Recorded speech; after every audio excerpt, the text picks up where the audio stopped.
If you talk to people that have a steady practice, that practice every single day, and you ask them, do you have a schedule? They'll say yes. And do you have a place? They'll say yes. But if you speak to people that practice is inconsistent, some days they practice, some days they don't practice, and you ask them the same question, well, do you have a schedule? Well, not really. Do you have a place? Not a fixed place. So that's why the practice is inconsistent, because those two things, schedule and place, is very important. So realistically, regarding place, from my own experience, and I figured out a long time ago as a teen that a place was essential. Simply because the place becomes sanctified by your practice, and you feel like, and you see that place and you associate with it, and you will go there to practice. You'll feel a connection with the place. Also, like if you don't have a place, it's sort of like having some, you're cooking food, you have something in your hand and you don't know where to set it down. It can be like that. You want to meditate, but you don't know where. And so you do something else. If you have a place that is for meditation and meditation only, then when you have the thought, oh, I should meditate, or it's time to meditate now, you won't feel awkward. You won't feel, well, where shall I go? And so forth. How will I do this?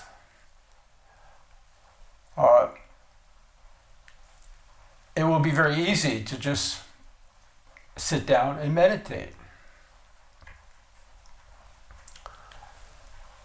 So, I've owned 2 houses at one time in the past. 3 houses actually, one in Nepal, one in Santa Monica, and one in Hawaii. And I've also lived without a house, or even a roof over my head, for long, long periods of time, years. So I know that, yeah, it's easy to have a place if you have a house, and you can designate a room for meditation. But if you don't have a house, and you're living in a studio apartment, then it's really difficult. Or it's certainly not as easy as when you have a house. But it's still not impossible. We'll talk a little bit about that, how it works out.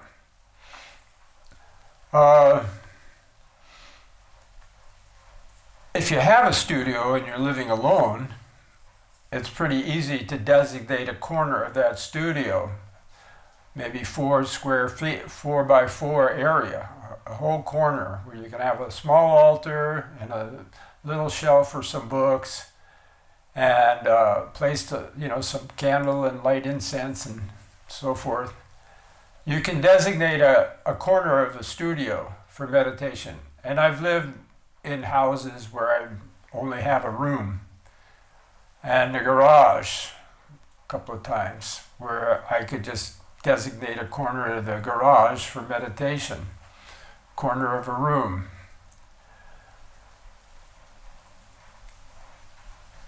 If you have it, you will go there. But one of the problems I had was, I had my own room, but I also had my own roommates.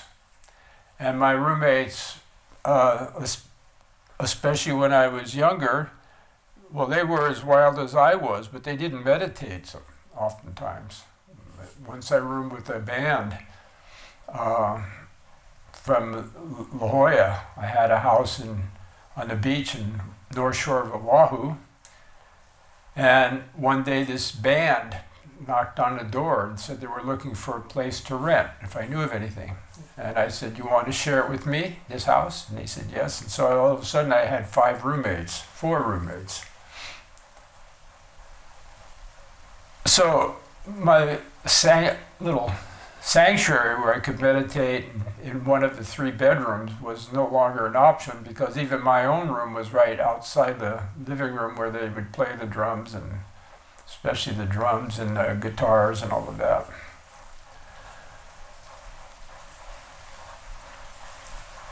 So, well, I relocated.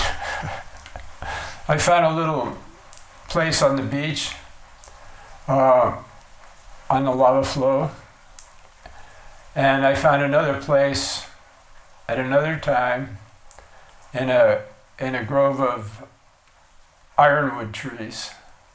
But I always would find a specific place. So sometimes if my living situation was such that I was sharing a room with somebody, then I would find a place outside the living premises where I could go every single day, the exact same place. And then you can kind of like, fix it up a little bit if it's secluded enough, and keep a few things there. I've been blessed usually with places where I can go undisturbed, not so far from where I live. But I have also lived in cities and found that I could not keep a place. I keep things in a meditation place. So I always had a meditation bag with all my stuff in it. And I would go to a specific spot to meditate. Sometimes several different spots I would have over a period of a year or two, where I would go to that spot. And I would, when it was meditation time, I'd know I had a spot. I'd go there with my, paraphernalia, my sitting mat and so forth, and go to that spot. When I left the city of 10,000 Buddhas, where it was for 10 years, 3.5 in San Francisco, Gold Mountain, and 7 in city of 10,000 Buddhas, well, I spent 2 years in a place called River Winds, which was a holistic health center owned by my cousin. And it was fine for me to stay there during the nighttime, but not okay for me to be there in the daytime. So it was about an hour walk to Golden Gate Park, and I set up a few spots to meditate. I'd go there and I'd meditate every day. But I had a spot in mind always. So no matter what one's living situation is, one needs a place that one identifies with as one's meditation spot. If you don't have that, it's like, moving into a new apartment and you think, well, I'd like to make some food, but there's no stove, I'd like to buy some things, I'd like to, put something in the fridge, but there's no fridge. So if you're thinking to meditate, you have no place, you think, oh, I should sit down and meditate, but where am I going to sit? It's the same thing. You don't want that. So the first thing you do when you set up a decide to have a schedule is a place to fulfill that schedule. Now it's pretty easy if you have a house, and a lot of people do these days, and a lot of people don't. And cars are not a bad option, by the way. And I've done lots and lots of hours of meditation in cars. It depends on the car, how comfortable that will be, and about how big you are. So if you're a big person and the car is really little, you might have some problem. But if you're a big person or a small person, you have a big car, and it's not such a problem, or even a medium-sized car. The idea is you identify with a meditation spot. Now, sometimes I've lived in situations where, there's a walking distance from where I live and sleep. There's a monastery or a temple, and even a church. I've done many, many meditation sessions in churches because churches are often more available than Buddhist centers. In fact, a lot of churches you can go in all throughout the week. Their front door is open. You just go inside. And they're quiet and they're very peaceful, often very cold, but you can meditate in a church very, very well. If you have a church nearby and it's open, you just, talk to the pastor, I'd like to come and meditate. And, generally you don't even have to ask, it's okay. Traveling, of course you don't have a fixed meditation place when you're traveling, but I never missed a beat when I travel. And in fact, I once made a mistake, keeping my meditation schedule while traveling, and I hid myself in the Thai airport, and I was meditating in this area that was totally off limits, which I wasn't sure about, but I had doubts about. But I got there and I was sitting and I wound up having, somebody tap me on the shoulder and having a machine gun pointed at me. So I was escorted out of that place. It turned out it was overlooking a sensitive security area of the airport. It had a big plate glass window out looking over the airport. So pick a good spot where you're not going to get arrested or anything, or mugged. One time while traveling, I was meditating in a subway in New York, and every time a half hour would go by, a policeman would tap me and tell me to move. So after getting moved about 4 or 5 times, I finally asked the policeman, well, why every time I'm sitting in meditation and I just starting to have a good time, you tell me to move? And he said, well, because so many people get robbed or knifed when they're sitting. You look like you're sleeping when you're meditating. And maybe I was. And he said, well, we're just doing it for your safety. So then I understood. And I got a bus to Boston so I could sleep for a couple of hours or meditate, whatever you want to call it. Anyway, the point is, just because you're traveling is no reason that you can't meditate. You find a place.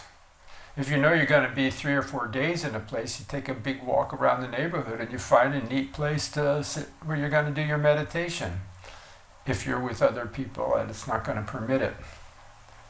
If they're going to be noisy or you don't want to be sitting there meditating where the other people are trying to prepare food and stuff in the same room, because then it's awkward. You make them feel having to be self-conscious and about you being quiet for you and so forth. So you always want to be thoughtful of who you're living with. You don't want to inconvenience anybody in your meditation. But while traveling, you should never have to miss a beat. And in fact, what's really great now, in recent years when I've traveled, I've noticed almost every single airport I've been in has a yoga or meditation room. And in Canada, which I was in 3 or 4 months ago in the Montreal airport, I found this incredible Muslim, I don't know what you call it, but like some kind of little tiny mosque room in the airport, inside the airport. So I went in there and I was sitting in full lotus, and the Muslims would come in and they have their own way of bowing and stuff, and they're so hospitable and kind, and they had no problem with me being there at all. It's got nothing but smiles and friendly faces and a very encouraging attitude. So the point is, when traveling, first thing you should do is, figure out where you're going to meditate, because traveling is stressful and you want to stay grounded. So as soon as you put your bags down in an apartment, the first thing you should think about is where you're going to do your practice. And in fact, that if I'm traveling by myself or with my family, it's the first thing that goes up in the drawers. First thing unpacked from the suitcases, I find the best place to set up an altar. It's the very first thing I always do. My family always knew that would be it. Then often we would sit together, and sometimes I'd sit alone, but that's the first thing that should go up when you're traveling, in your apartment or your hotel room. Otherwise, find a place outside. And if it's a hotel, of course, there's going to be lots of areas in the hotel itself, lobbies and stuff where you can meditate. Construction sites are excellent places to meditate when you're traveling, because there's always empty places in construction sites, and I've meditated in many construction sites for hours at a time. But for day to day, in everybody's home, there should be a spot for meditation that's only used for that. So, other people will use it too. Even you find your kids sitting in your meditation spot, which is often the case with my kids. I always would have a room, usually the smallest room in the house, would be just a dedicated shrine room for nothing else. And anybody could use it, and it was used all the time. So, having a place is as important as having a schedule. If you have a place, the likelihood of meditating in that place is far greater than if you don't have a place. So have a place, no matter where you are, what your living situation is, where you can meditate, and that you associate with meditation. And it'll be a lot easier to meditate if you do just that simple thing. That's it.